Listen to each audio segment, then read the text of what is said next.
Grüß euch, der Faudo ist da und schön, dass ihr wieder eingeschaut habt zu Alter zockt heute weiter bei Bavarian Tale. Wir haben aufgehört, wir haben gerade die Leiche untersucht, wenn ich mich recht entsinne. Haben wir das schon gemacht? Oder? Ich weiß nicht mehr. Wo war denn? Da irgendwo. Ich habe meine Steuerung alles vergessen wieder. Da, hier.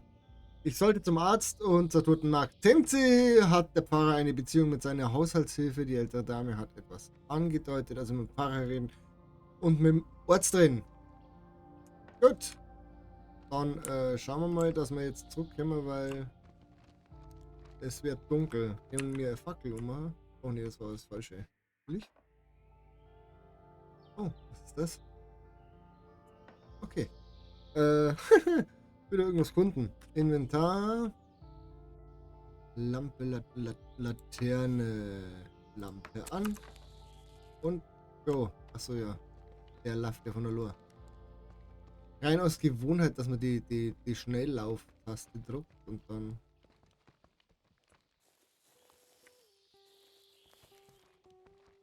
Ich hoffe, dass ich in die richtige Richtung bin. Dann renne ich in die richtige Richtung. Ich sehe mich ja selber nicht.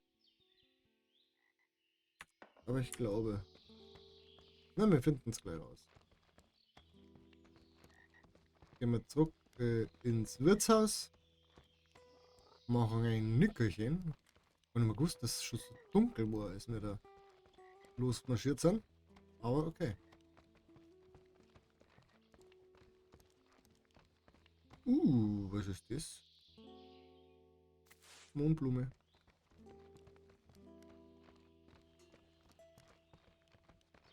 Mohnblume. Stecker. So. Schauen wir mal weiter, dass wir halt kommen.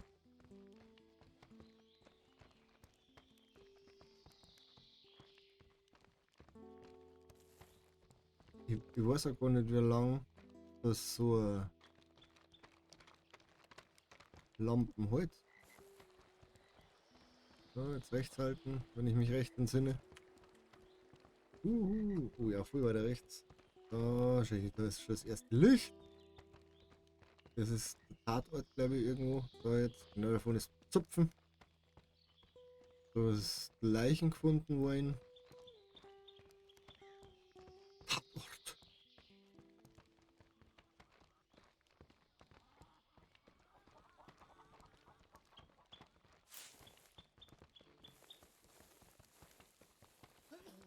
Gesundheit.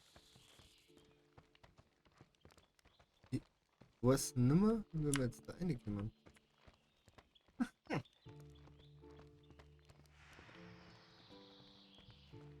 Fragen, wo wir sind. Ich Überblick verloren.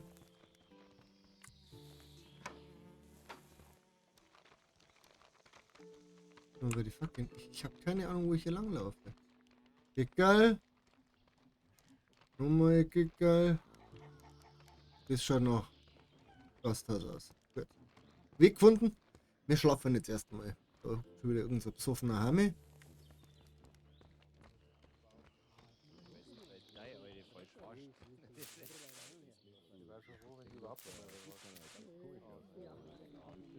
Ich finde gut, dass da so viel Zeit kommen und da steht, was geht's mal wieder Eis an uns scheinbar.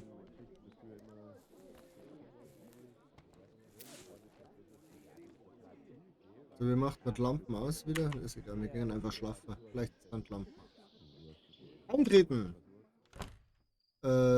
Bis zum nächsten Morgen schlafen. Zack. Hundig.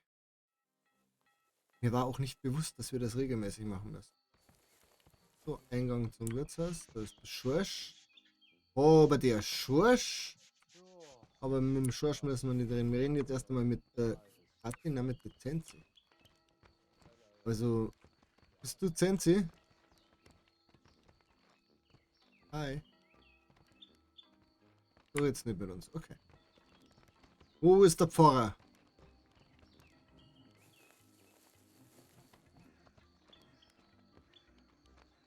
So eine von echt sind's. Na, nicht. Wer bist du? Der Fliegenmann. Okay. Der springt ja nicht, der Hammer. Der springt ja nicht.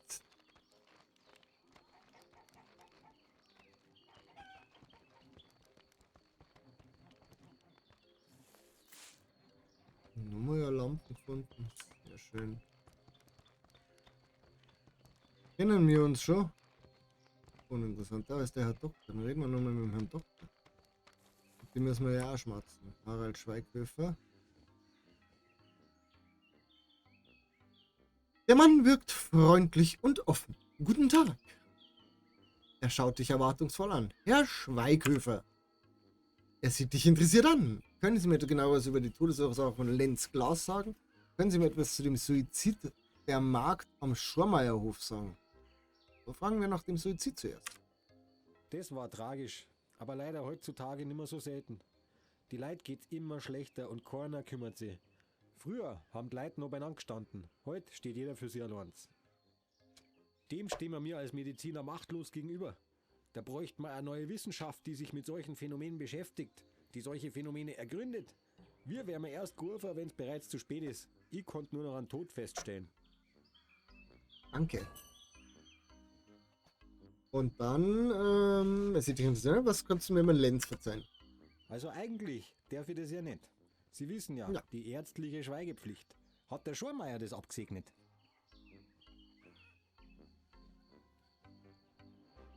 Ja gut, na, das mag ich natürlich nicht. Das Opfer hatte eine Wunde am Hinterkopf, Einwirkung mit einem stumpfen Gegenstand. Ich kann aber noch nicht sicher sagen, ob er daran gestorben ist. Könnte auch der Sturz gewesen sein. Danke für diese Information. Gleich verlassen. So, jetzt haben wir wieder ein Level gewonnen. Ich weiß nicht mehr, wo ich hindrücken muss. Z war's. Z war's, ne? Wendigkeit, Geschick, Physis.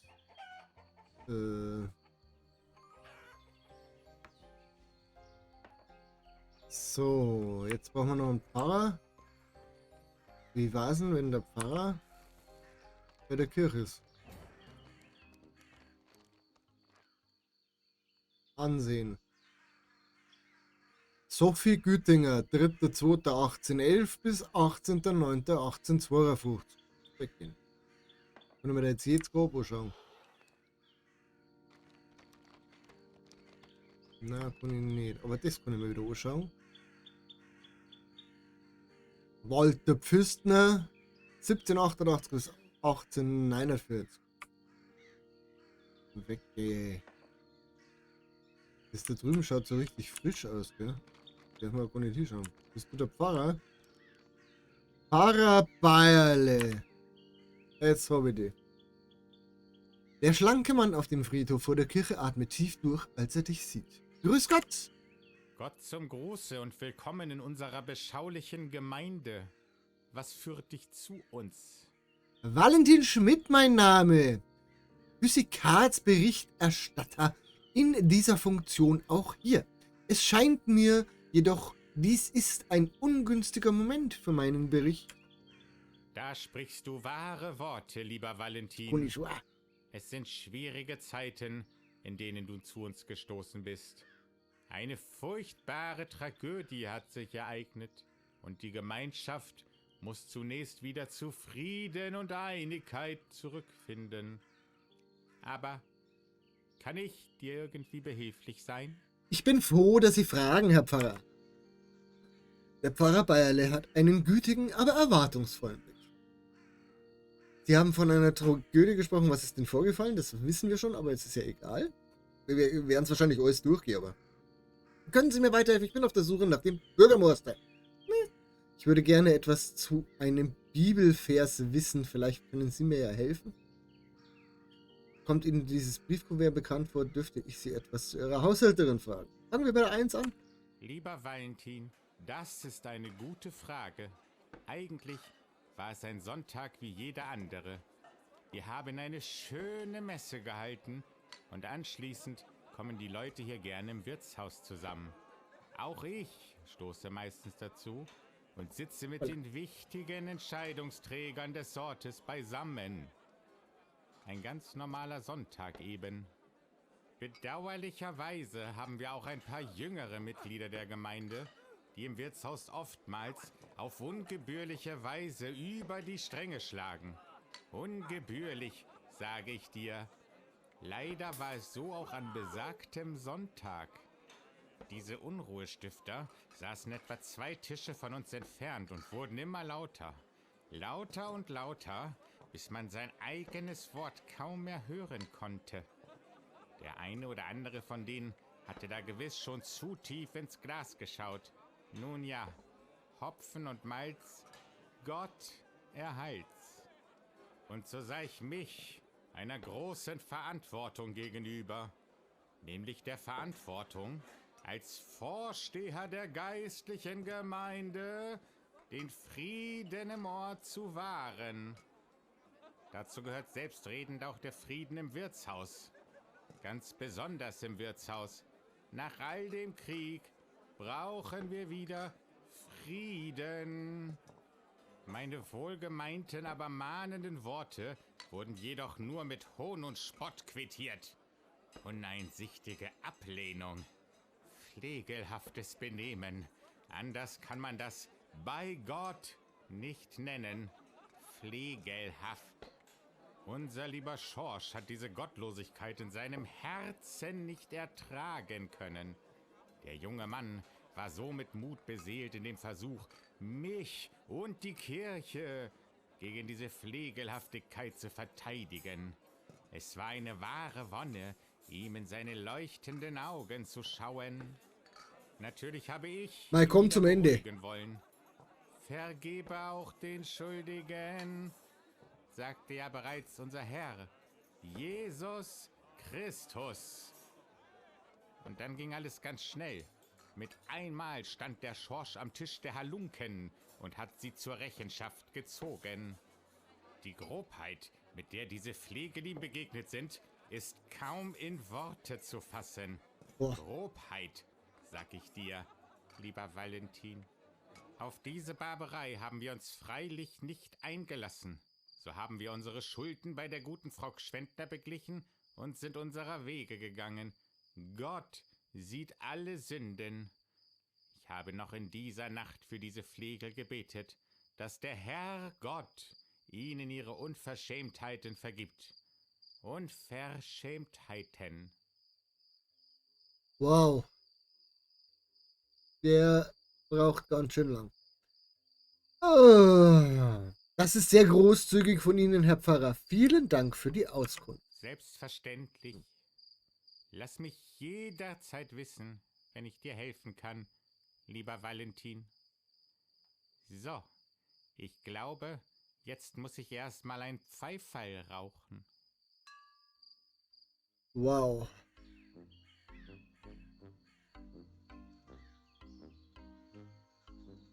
Frau Oberlechner, ja, die Renate, eine gute Seele und, das kann ich nicht genug betonen, eine hervorragende Haushaltshilfe. Die ist schon eine ganze Zeit bei mir, 12, 13, also schon mehr als 10 Jahre auf jeden Fall. Die arme Renate hat es auch nicht immer leicht gehabt. Weißt du, der Herrgott hat Renates Mann leider schon vor einiger Zeit zu sich geholt. Da blieb sie ganz allein mit dem Bub zurück. Inzwischen ist er natürlich auch kein Bub mehr, der Maxel. Und so kam die Frau Oberlechner dann zu mir. In der Gemeinde muss man schließlich füreinander da sein. Die Renate brauchte eine Anstellung und ich brauchte Hilfe. Und so ein Haushalt ist wahrhaft keine Aufgabe für unsereins. Nicht wahr, lieber Valentin? Oh, wie viel Schlons Der kann man Bub, reden? der Maxel, ist dann auch bald in die Stadt gezogen. Wir haben schon viel erlebt, die Frau Oberlechner und ich. Da lernt man sich im Laufe der Jahre auch persönlich besser kennen, wenn man so viel Zeit miteinander, also menschlich, du weißt gewiss, wie ich das meine. Sind Sie auch über das Beschäftigungsverhältnis hinaus näher gekommen? So. Erstmal können wir es essen, weil Es ist noch nicht Nachmittag. Wir haben gerade erst geschlafen. So ist gut. Und gleich nur einen hinterher. Hat nicht geholfen. Gut.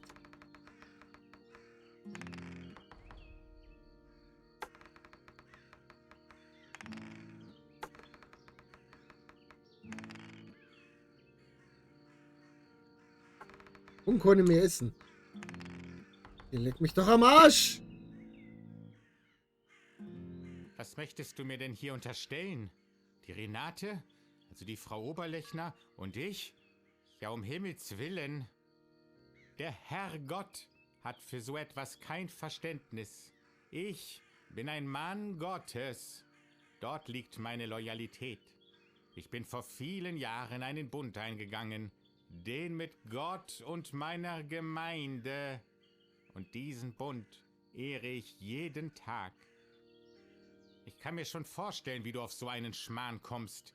Die Leute hier im Ort zerreißen sich immer das Maul über irgendwen. Und trotzdem, oder gerade deshalb, bin ich jeden Tag dankbar dafür, meine schützenden Hände über diese Gemeinde halten zu dürfen. Oh, Jesus Maria. Kommt Ihnen der Brief bekannt vor? Natürlich kenne ich diese Kuverts. Kann ich fragen, wo du dieses gefunden hast? Können Sie mir erklären, warum der Lenz das in der Tasche hatte, als er tot aufgefunden wurde? Dieses Kuvert wurde beim Lenz gefunden. Hab ich gerade Ein gesagt. solches Kuvert wirst du vermutlich in jedem Haus in diesem Ort finden. Und auch andererorts. Die Kuverts bekommt jede Pfarrei in der Umgebung zur Verfügung gestellt. Für Korrespondenz. Ich gebe meine Mitteilungen an die Gemeindemitglieder auch immer wieder schriftlich heraus. Die erhalten sie dann in einem solchen Kuvert. Aber ich versiegle die Briefe nur in seltenen Fällen, damit die Leute es nochmal verwenden können. Vieles hier ist knapp, lieber Valentin. Das ist da nicht die große Stadt. Folglich hat ein jeder hier diese Kuverts und kann sie auch zu eigenen Zwecken benutzen. Freilich hat auch der Lenz schon Briefe von mir bekommen, nur, glaube ich, nicht in letzter Zeit. Merci.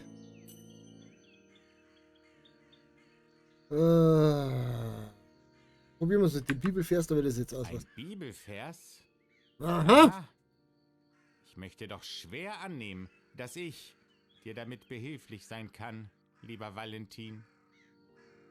Buchseite dem Pfarrer geben. Ihr habt den Teufel zum Vater und nach eures Vaters Begierden wollt ihr tun.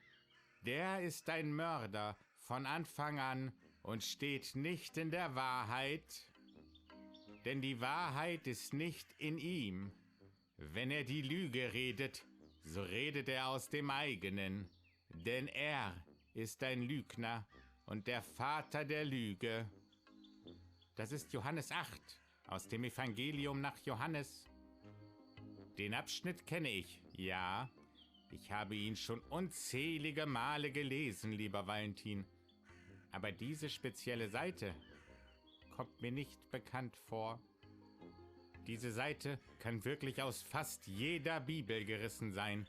Eine Schande, die göttlichen Schriften so zu behandeln, kaum zu fassen.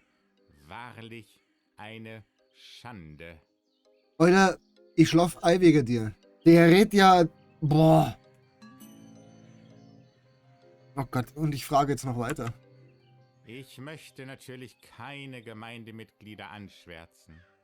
Aber der Herr Leubel Corbinian, unser Dorflehrer, muss erwähnt werden. Muss. L-O-I-B-L schreibt man den.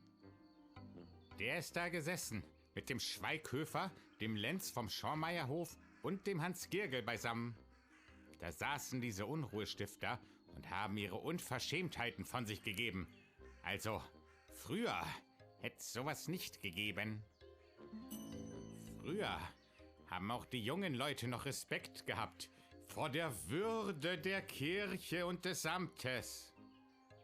Aber diese Flegel kennen so etwas gar nicht.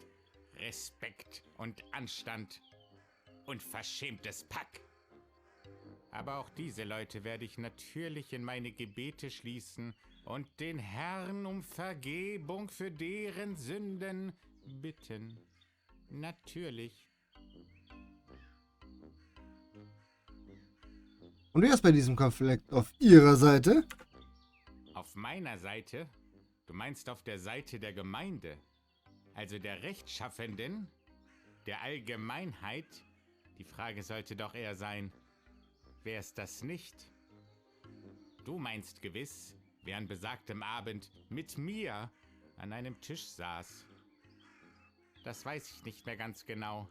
Als Vertreter der Kirche sitze ich schlicht mit Gemeindemitgliedern am Tisch. Da mache ich keinen Unterschied, musst du wissen. Keinen. Also den Schorsch habe ich ja bereits erwähnt. Unsere treue Seele. Der Alois war auch dabei. Und der Herr Bürgermeister selbstverständlich. Aber ich könnte mich auch irren. Wie ich sagte, keinen Unterschied mache ich da. Danke. Ich mag nicht fragen, wo der Bürgermeister ist. Der zeigt mir wahrscheinlich einen Weg, der sonst wohin geht. Okay. Dummerweise hat das jetzt alles nichts geholfen, dass ich da...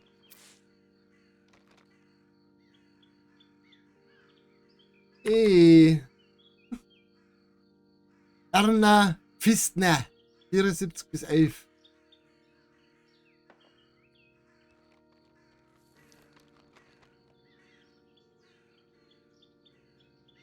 Marie Glas, 22 bis 64.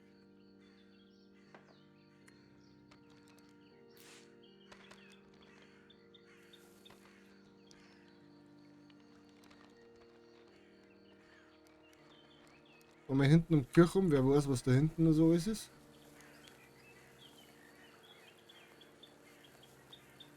Vielleicht flackt da ja gleich nur leicht. Na, da ist nur ein Grabstein. Den darf ich aber nicht anschauen. Aha. Ein Gemüsebeet direkt neben die Leichen. Ganz toll. Kartoffeln und Karotten.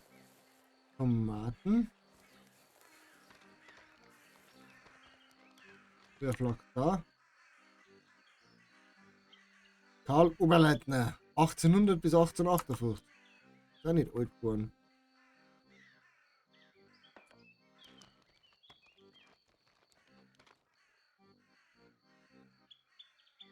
Wolpert 1734 bis 1797.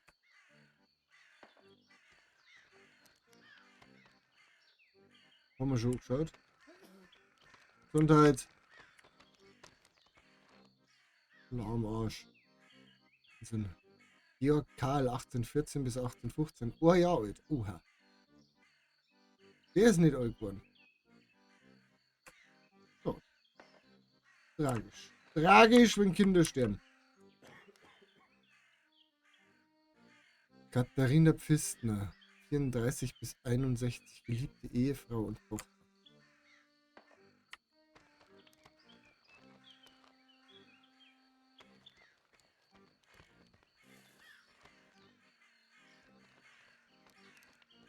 So. Dann der wir da noch, keine Ahnung, Ermenauf. Da haben wir wieder Informationen gesammelt und was müssen wir jetzt als nächstes machen? Was hat es mit dem Bibelvers auf sich, den ich beim Toten gefunden habe? Hat der Pfarrer eine Beziehung mit der Haushilfe? Ich muss den Täter befinden, bevor Leubel ausrastet und lügt mir statt. Ja, aber was tun? Die Wahrheit im Opfer. Das Opfer hatte einen Knopf in der Hand. Fehlt am Schorsch seiner Jacke vielleicht ein Knopf? Sollte ihn danach fragen.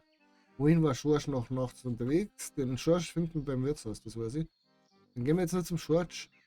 Schorsch, weißt du. Zum Schorschi. Ja, so, Hase. Einmal. Wahnsinn. Wenn man so verkeilt, ist er wurscht. So. Sag mal, sauft's nicht so viel. Es kann doch nicht sein, dass ich immer besuche. Der ist einfach tot. Schorsch! Die habe ich schon gesehen. Da ist er, der Schorsch.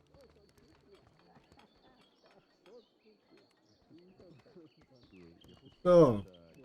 Auf der Terrasse vor dem Wirtshaus triffst du einen leicht angetrunkenen Mann. Guten Tag! Aber Deri, kennen wir uns? Noch nicht. Darf ich mich vorstellen? Mein Name ist Valentin Schmidt. Servus Valentin, bin der Schorsch. Freut mich, dich kennenzulernen, Schorsch. Mit etwas betrübtem Blick schaut Schorsch dich an. Sag mal, was war am Sonntag hier los? Da jetzt, das Übliche halt.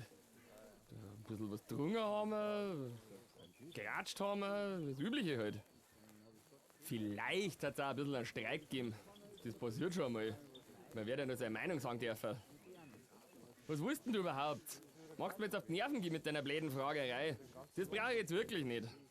Ja gut. Mit etwas getrübtem Blick schaut Schorsch dich an.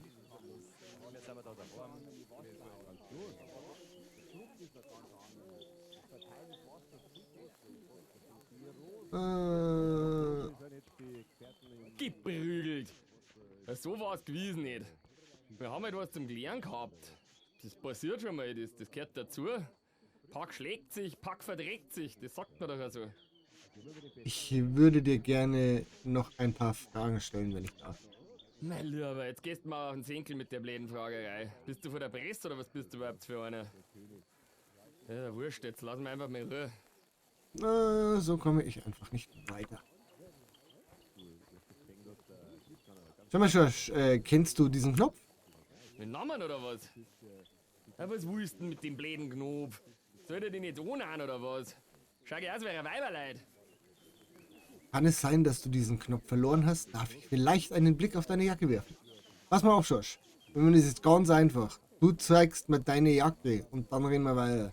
Nein, wir sind einmal ausstrahlungstechnisch unterwegs. Ja, das machen wir.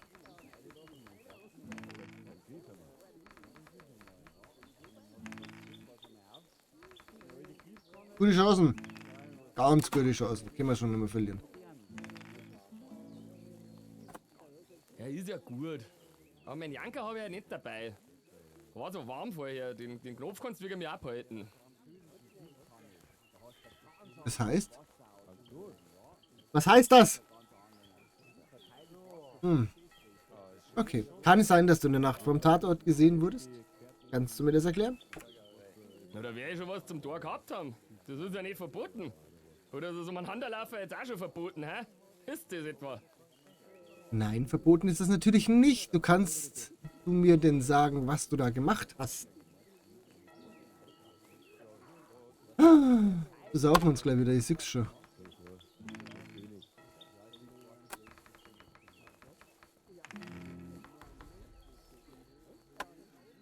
Keine 2 oder keine 1, bitte. Bitte. Danke. Ja, freilich kann ich das, aber warum soll er die? Ich wüsste jetzt nicht, was dir das überhaupt so geht hat. Hier stimmt etwas nicht. Er ist verunsichert und nervös. Vielleicht versucht er, es zu vertuschen. Ja, jetzt kannst du deine Fragerei aber sein lassen und dich aufs Wesentliche konzentrieren. Oder du schaust besser, dass du Land gewinnst, aber ganz schnell. Weil das Bier, das kannst du aber auch stehen lassen. Ich glaube, der Schorsch...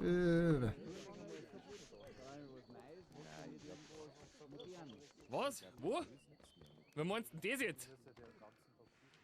Informationen, also es gibt Zeugen, die dich nachts am Tatort gesehen haben. Kannst du das erklären? Deine Jacke kannst du mir auch nicht zeigen und dabei vermute ich, dem Täter fehlt ein Knopf an der Jacke. Da zähle ich 1 und 1 zusammen. Was kommt denn so jetzt in Schwitzen, Schorsch? Ich sehe doch, dass hier was nicht stimmt. Außerdem hast du so ein verdächtiges Gesicht. Ah, du hast so ein verdächtiges Gesicht! Bin aber sehr gespannt, was das wird jetzt. Zusammenfassend bedeutet alles sich auf den Täter. Wir machen einmal die 4. Ah, sind wir gut dabei? Ach so. So nicht.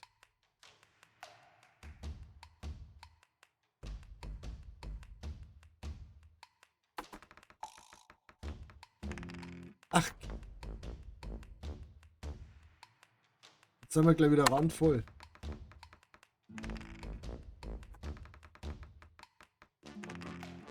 Zum Glück haben wir nur beide Bier gesoffen. Ich glaub. Ich glaub was. Weiß jetzt auch nicht. Das hat doch nichts zum heißen.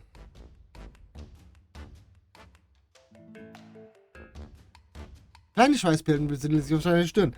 Alter, es ist doch jetzt nicht wahr. Komm. Uhr. Ja, einmal können wir auf alle Fälle.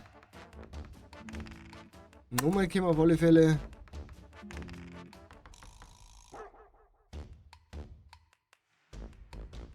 Geht da.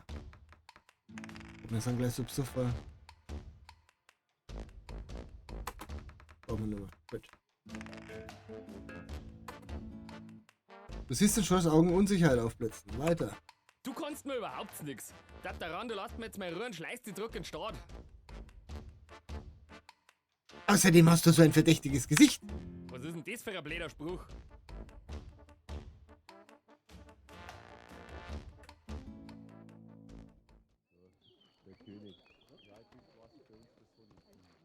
Okay. Er hält einen Moment hin. Ich habe ihm gerade gesagt, dass alles als Täter auf ihn hindeutet, auch wenn ich schon nichts mehr sehe, so Psuffer wie mir sind. Er hält einen Moment inne und starrt in sein Bierglas. Dann bricht er plötzlich in Tränen aus. Als erst hast du gesagt, ich hätte mich geschlägert und das war ja gar nicht mehr. Und dass ich dann am Tatort gewesen sein soll, dass der Lenz liegt da, der Schlagen. Das ist alles so furchtbar.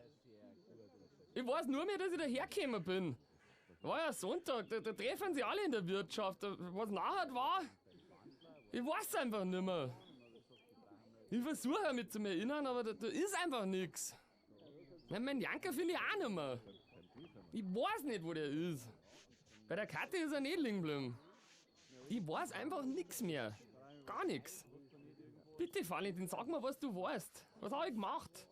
Habe ich wirklich einen Lenz erschlagen? Hab ich einen umgebracht? Sag's mir du. Finde ich gut. Beruhige dich. Ich weiß auch nicht mit Sicherheit. Bisher habe ich nur Hinweise. Was wirklich passiert ist, muss ich erst herausfinden. Ehrlich gesagt glaube ich nicht, dass du etwas mit dem Mord zu tun hast. Natürlich gibt es Indizien, die beweisen aber noch gar nichts. Alle Hinweise deuten in deine Richtung, Schorsch. Glaube nicht, dass du deinen Kopf aus dieser Schlinge ziehen kannst. Wir machen mal die 1. Valentin, du bist doch so ein Gescheiter. Kannst mir du bitte helfen, herauszufinden, was ich in der Nacht gemacht habe? Ich muss wissen, was da passiert ist. Keine Sorge, das finden wir heraus. Zunächst müssen wir wissen, was du am Tatort gemacht hast. Mein super, Valentin, das machen wir. Und wir müssen deine Jacke finden. Ja, freilich. Den Janker müssen wir auch finden. Und, wie machen wir das? Ich denke, wir müssen den Abend Schritt für Schritt rekonstruieren. Es wird das Beste sein, wenn wir den Abend gemeinsam durchgehen. Empathie oder Scharfsinn? Scharfsinn. Easy. Darf nicht viel passieren. Ja, okay, sind wir schon durch.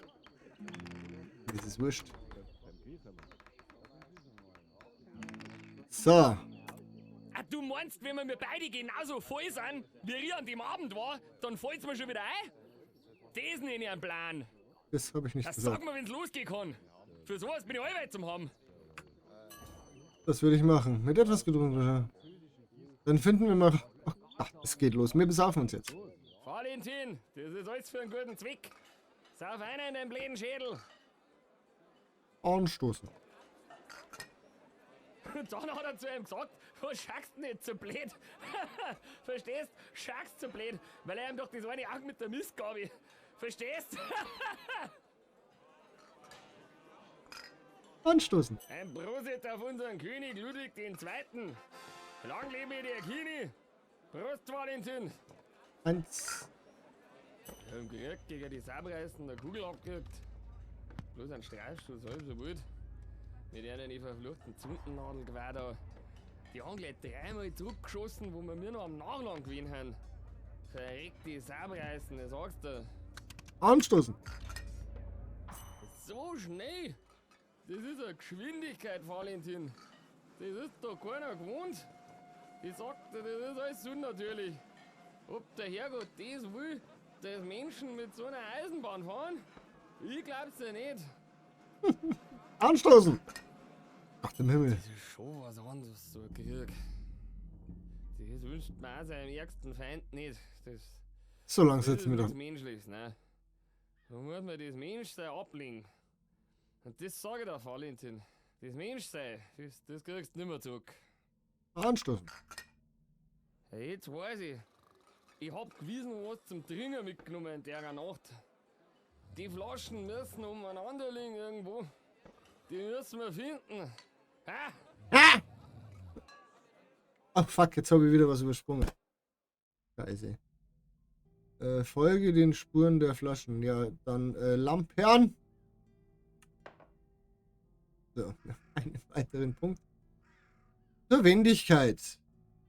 Weil der kann man brauchen. Da haben wir jetzt ganz viel über den Schorsch erfahren. Und Inventar haben wir da Laterne, Lampe an.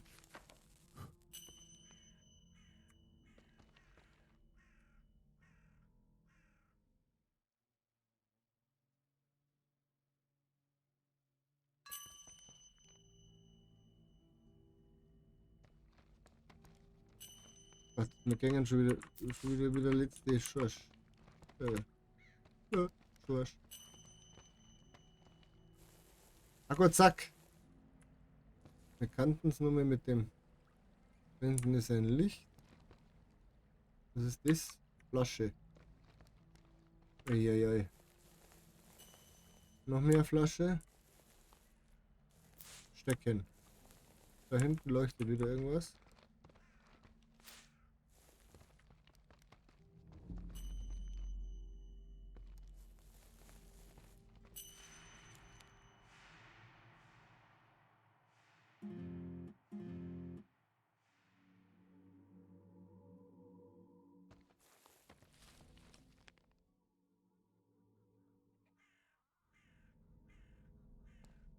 Jetzt brauchen wir Brezen. Jetzt brauchen wir Brezen. Wo haben wir da Brezen? Wir haben doch Brezen eingeschoben. So, Brezen. Okay. So funktioniert es nicht mehr. Müssen wir es so machen. Essen.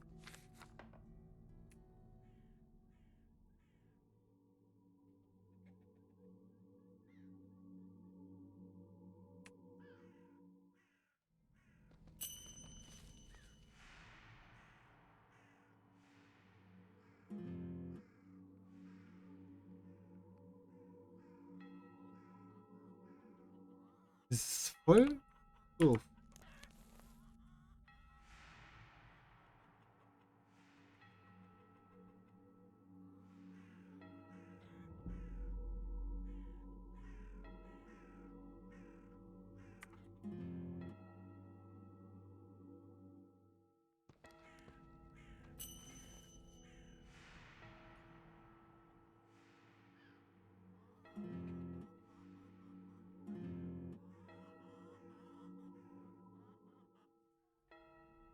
Und eine weitere Breze vertilgen.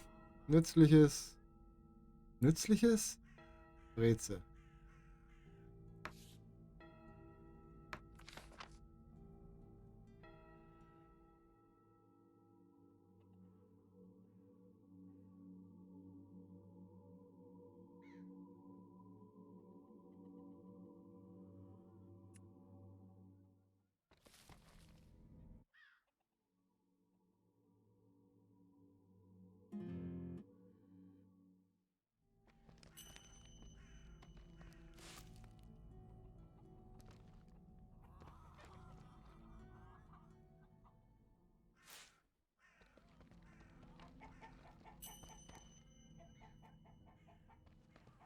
Und noch nicht sei, ich soll mich hier umschauen. Dann müssen wir doch irgendwas dann auch finden, oder?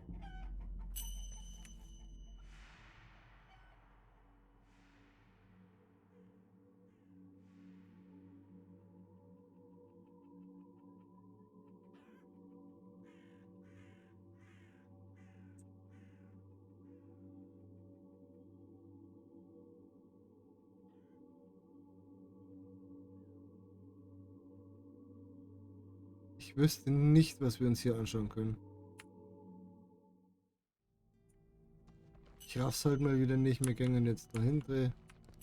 Inzwischen geht er ja wieder einigermaßen gut aus.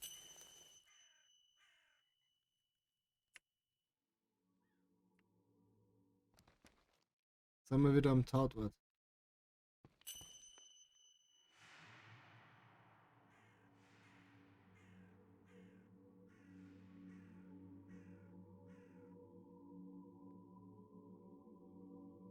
Oh, leck mich doch fett.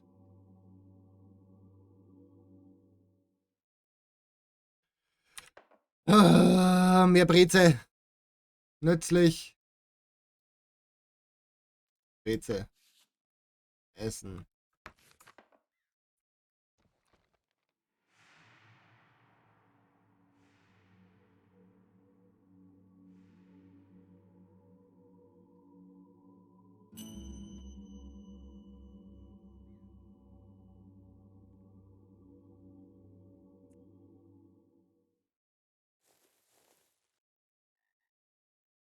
Untersuchen. Das Gebüsch an dieser Stelle sieht etwas mitgenommen aus. Scharfsinn untersuchen. Ja, das kriegen wir hin. Boah. Ja, schaffen wir.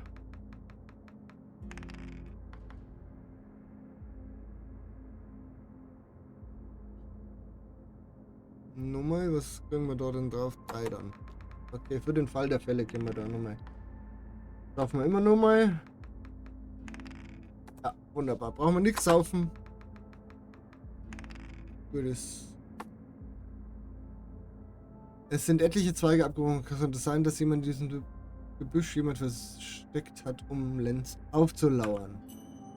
Bei genauem Hinsehen fällt dir auf, dass du weichen Boden ein wenig von einem Fußabdruck sehen kannst. Du versuchst dir das Muster möglichst genau einzuprägen. Sonst scheint es hier nichts zu entdecken zu geben. Gut. Ohne mit leben.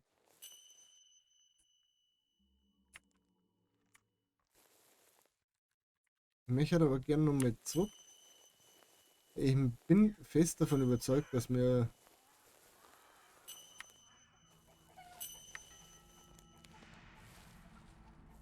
genau hier sind wir nämlich da. Sollen wir jetzt irgendwas entdecken? Ich weiß es. Wo wir hier irgendwas entdecken könnten.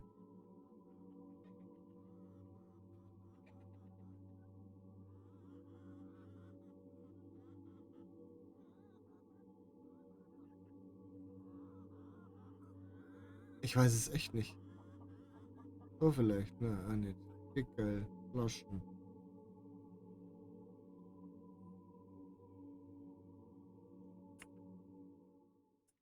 Ich verstehe es nicht.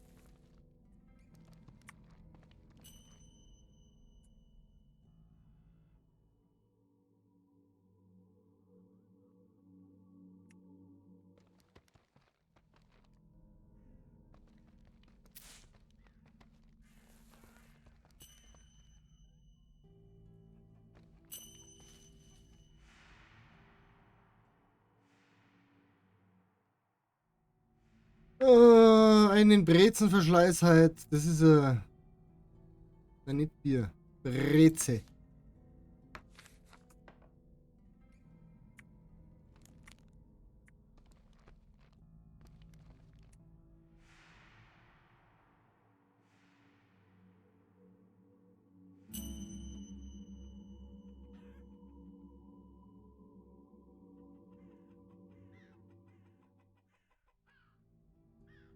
Suche nach Spuren am Boden. Okay. Die Spur vom Schorsch führt hierher.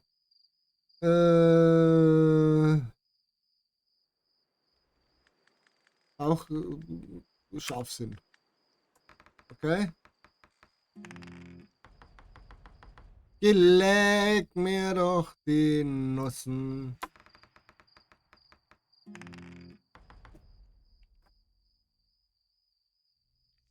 Bauchgefühl.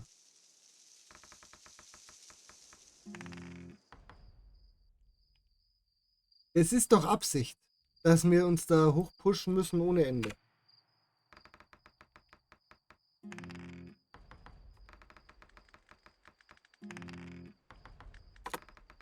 Einmal drüber gewürfelt, bitte. Wenn überall sonst Gras wächst, scheint der Boden an der Mauer etwas locker zu sein. Könnte hier etwas versteckt haben. Den Boden genauer untersuchen. Während überall sonst Gras wächst, bla bla bla. Fingerspitzengefühl. Wahrscheinlich auch wieder drunter, ja, und drunter. Drunter.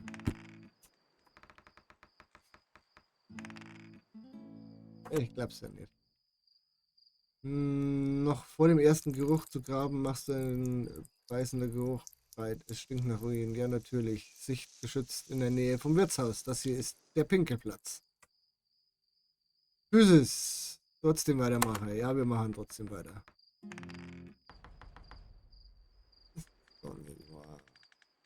Und schon kopieren wir drunter.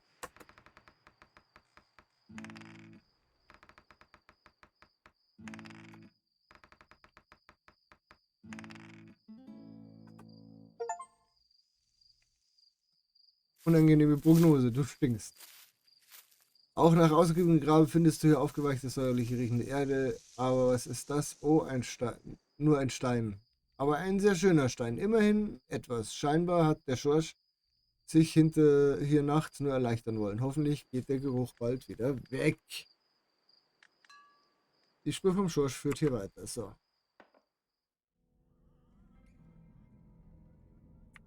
Kommen wir wieder in Suri. Da hinten müssen wir. Genau.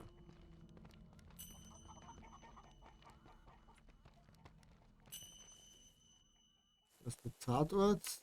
Da gehen wir jetzt weiter. Was hat denn der? Ein bisschen was zum Dringen mitgenommen, oder?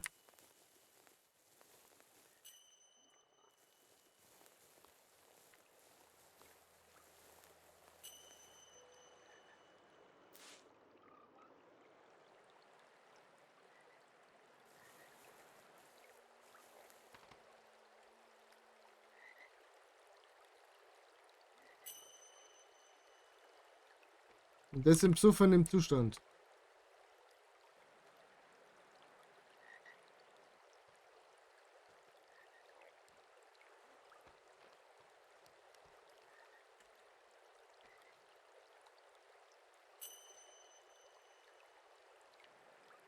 Wie ist denn der da im Psuffern in den Zustand drüber gekommen?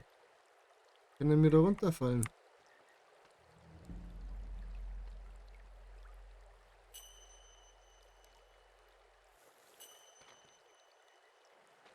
Alter Mo. Was ist denn der spazieren gegangen?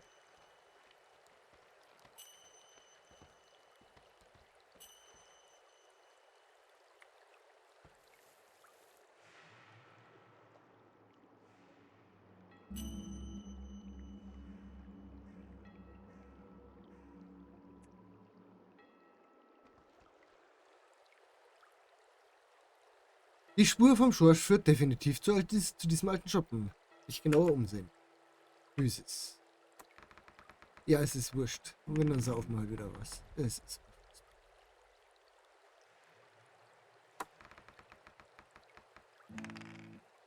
Dieses blöde Würfelspiel regt mir echt auf an dem Spiel. Weil es wirklich entweder Glück oder vorbestimmt ist, was passiert. Es ist wirklich nicht einfach, sich in dieser Dunkelheit zurechtzufinden. Aber was haben wir denn hier? Ein paar Flaschen Rotwein, die sehen gar nicht schlecht aus. Anscheinend hat der Schorsch hier ein kleines verstecktes Weinlager angelegt. Scharfsinn. Hopp. Ich kann keine Weißwurst essen, also würfel mich einfach durch. Danke. Zu früh gefreut, war klar. Ja, es ist so lästig. Und hier ein Flaschenabdruck. Das hat sich kaum Staub gesammelt. Hier hat offensichtlich erst vor kurzem jemand eine Flasche rausgenommen. Ist Schorsch etwa wegen der Weinflaschen hier gewesen?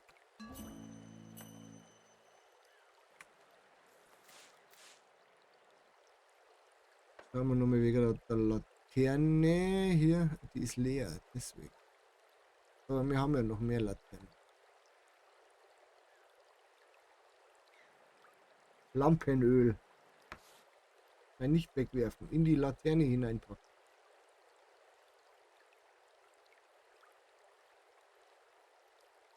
Geht nicht. Aber da geht wieder was.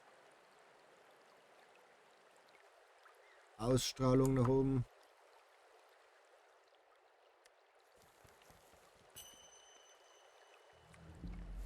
Stimmt, wir haben schon wieder Angst davor.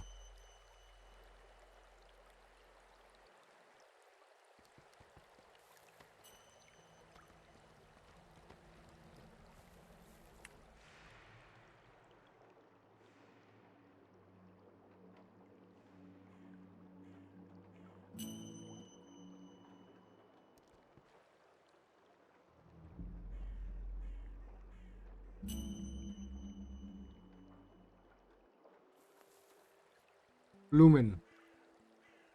An der Ecke des Wohnhauses findest du einen Platz zum Anlehnen. Irgendetwas deinem Magen sagt dir, dass du vielleicht beim achten Bier einen Fehler gemacht hast. Umsehen. Umsehen. Umsehen.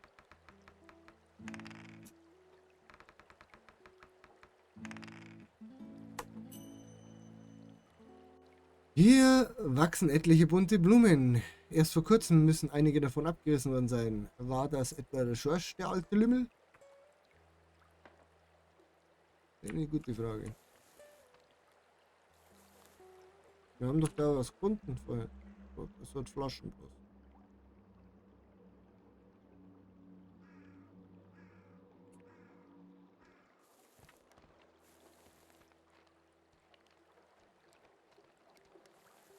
Müssen wir da jetzt oder nicht?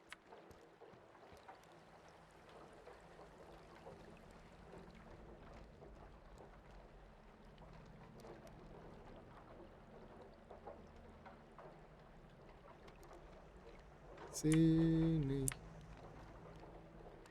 Gar nicht.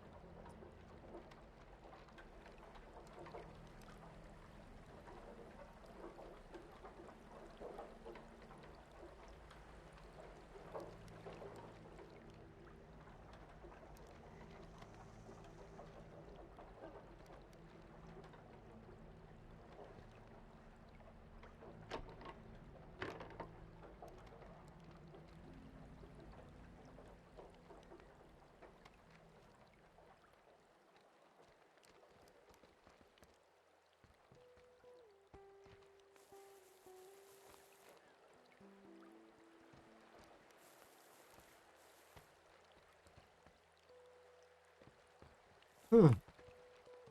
Das ist jetzt mich irgendwie die Flaschenspur beendet.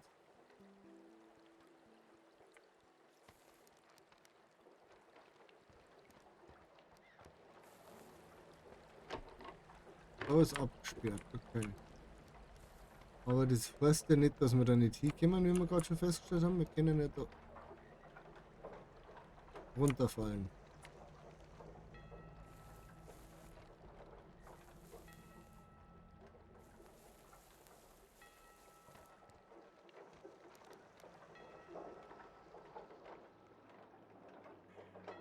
Ein Kruzifix.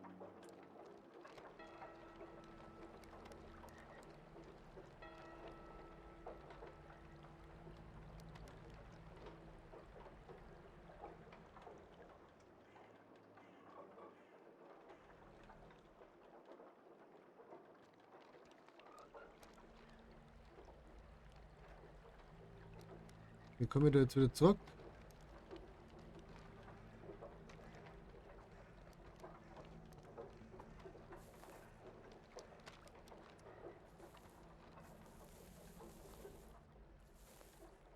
Da irgendwo ein Loch im Zaun oder so.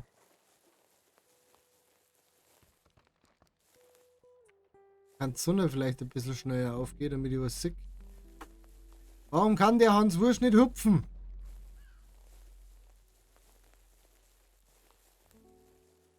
Oh, bei der Kirche. Kann nicht weiter. So geht's weiter.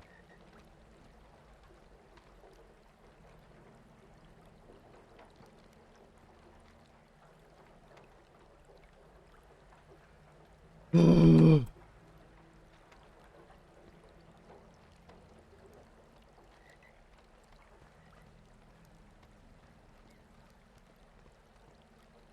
Was anderes wieder, probieren wir es wieder so.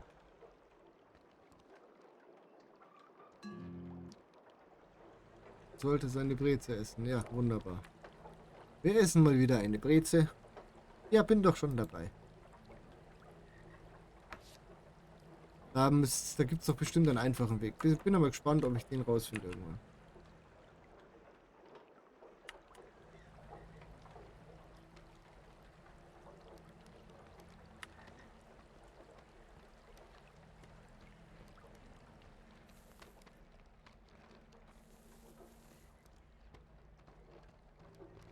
Bin doch vorhin da so schön drüber gekommen. Da ist eine Tür. Nee. Doch. Oh Mann!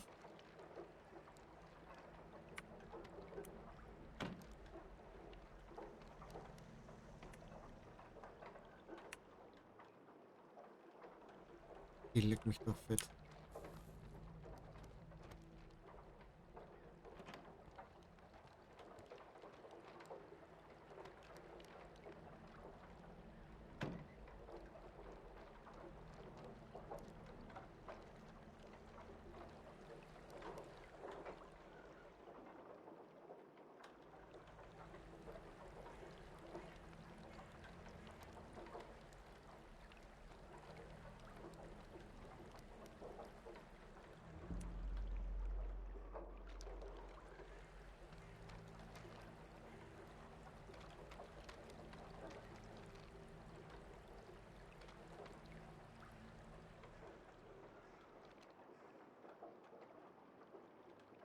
Warum kennen wir jetzt da umgehen?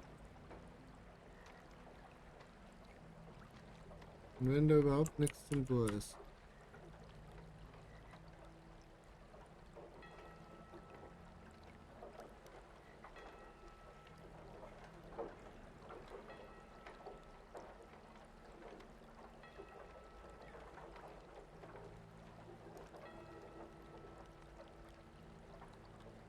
Aber da war die Tür zu, genau. So, jetzt gehen wir da weiter. Jesus Maria, echt.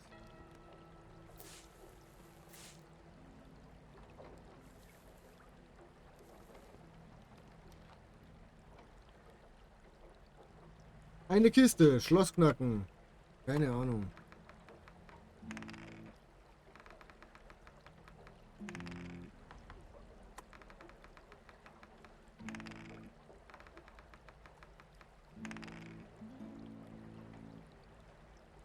Erfolg. Schön. Wunderbar. Alles nehmen. Alles nehmen.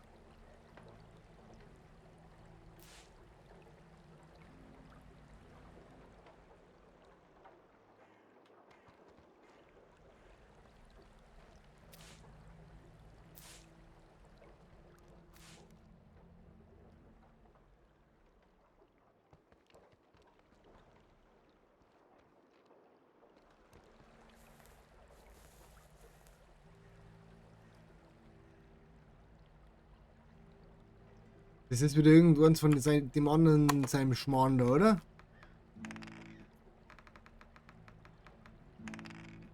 Hauptsache wir haben uns ablenken lassen. Auf der Suche nach, ich habe keine Ahnung was.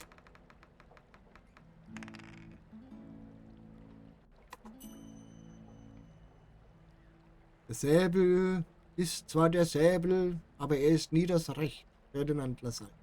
Okay, sag ich doch. War wieder irgend so Krampf.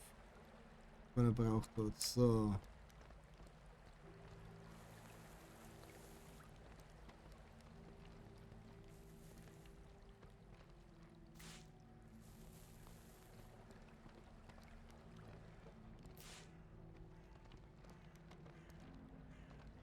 Werkbank, Laterne auffüllen, bitte.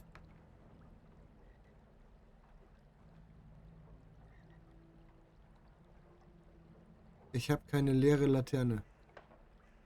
Wer will mich jetzt hier verkackeiern?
Und jetzt?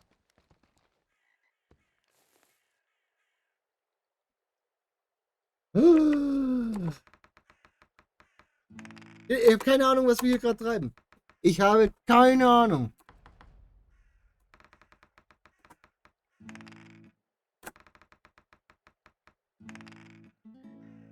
Oh.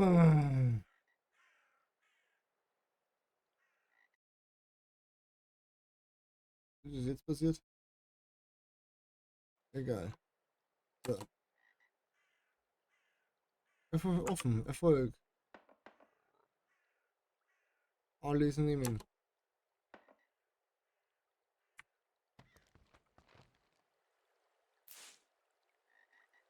Okay.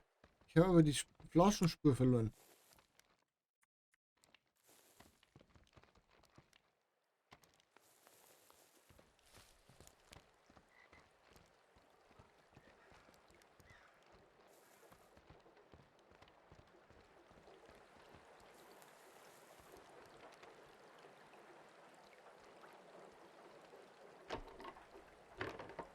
Also auch von der Seite zu.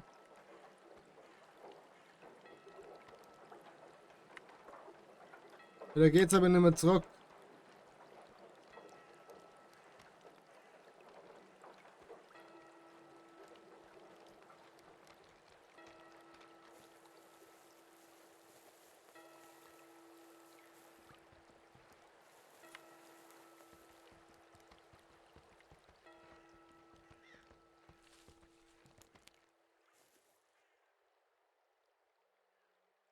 Das sind Flaschen. Das sind nur Flaschen. Ja super, da hat sie angefangen.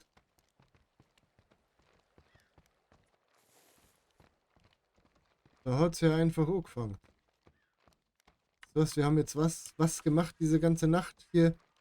Diesen Flaschen nachlaufen. Ja. Da hinten irgendwo ist eine Flaschen. Nein, ist nicht. Ja, so, dann über den Busch weiter zur nächsten Flaschen. Da ist nur Flaschen. Das war keine Flaschen. Da sind Flaschen. Bis dann runter.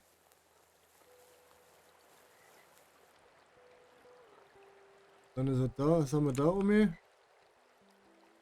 Jetzt sehen wir ein bisschen was, macht es jetzt nicht besser, aber okay. In dieser Katastrophe, ich sag's euch.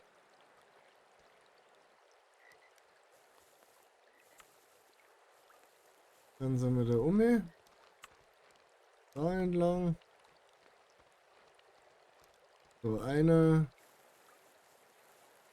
Da, irgendwo, heute, da ging es außen.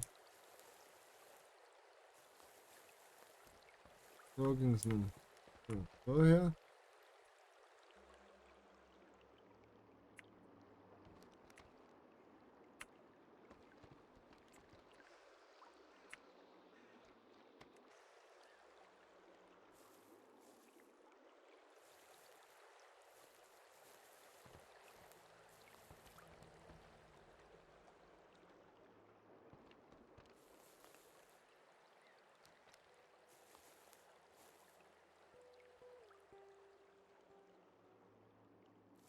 Dann haben wir diese Flasche noch gefunden.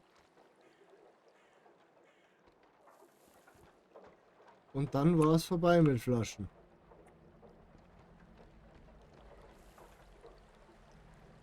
Warum?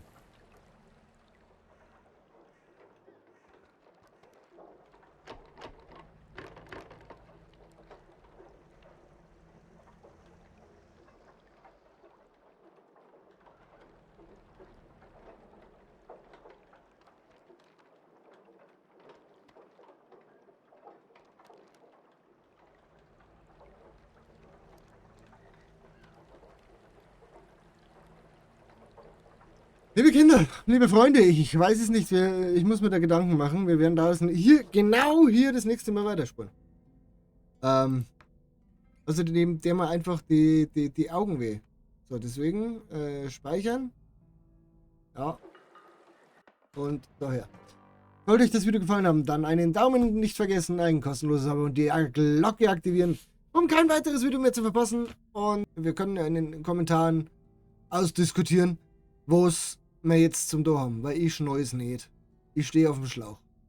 Vielleicht auch, weil mich der Pfarrer ermüdet hat. Naja. Wir sehen uns das nächste Mal wieder, wenn es wieder heißt, der zockt. Und bis dahin, bleibt gesund, werdet gesund und genießt euer Leben, was es habt zu sein. Pfiat euch und Papa. Ah ja, der Fighter, oder?